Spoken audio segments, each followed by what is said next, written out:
Bonjour les amis, j'espère que vous allez bien. Je reviens aujourd'hui avec une pathologie très fréquente en gériatrie qui est l'hydrocéphalie à pression normale.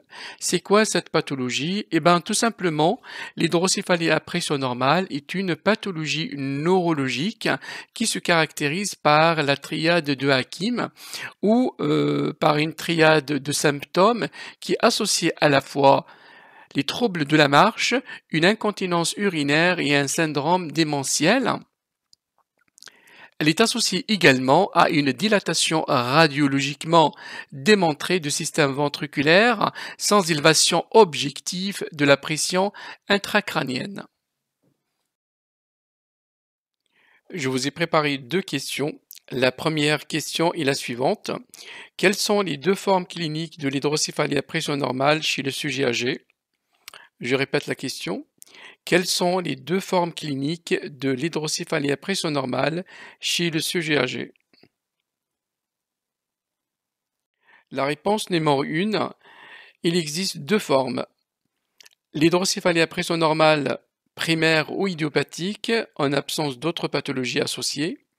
La deuxième forme, c'est l'hydrocéphalie à pression normale secondaire suite à une maladie du système nerveux central, que ce soit une infection cérébrale, que ce soit une hémorragie cérébrale ou une tumeur cérébrale, ou tout bêtement un traumatisme crânien. La deuxième question est la suivante. Quel est le diagnostic morphologique de l'hydrocéphalie à pression normale? Je répète la question. Quel est le diagnostic morphologique de l'hydrocéphalie à pression normale? Le mot morphologique est très important dans cette question. La réponse numéro 2. Le diagnostic de l'hydrocéphalie à pression normale est généralement orienté par les examens paracliniques suivants. Il existe 4. Le scanner cérébral, l'IRM cérébral, la ponction lombaire et le drainage lombaire diagnostique.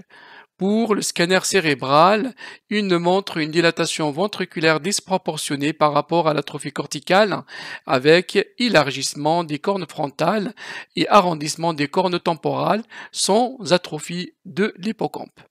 L'IRM cérébral permet de mettre en évidence d'autres affections du système nerveux central en plus de la dilatation. La ponction lombaire, dite également ponction de décharge ou test Fischer-Miller, la ponction lombaire permet de simuler l'effet shunt de la dérivation par le retrait de 30 à 50 cm3 seulement de liquide cérébrospinal. Le dernier point, c'est le drainage lombaire diagnostique par un cathéter spinal à raison de 100 à 200 emails par jour qui a bien montré une amélioration très sensible. Merci les amis pour votre attention. Surtout bon courage pour votre révision et je vous dis à bientôt dans une nouvelle vidéo. Au revoir.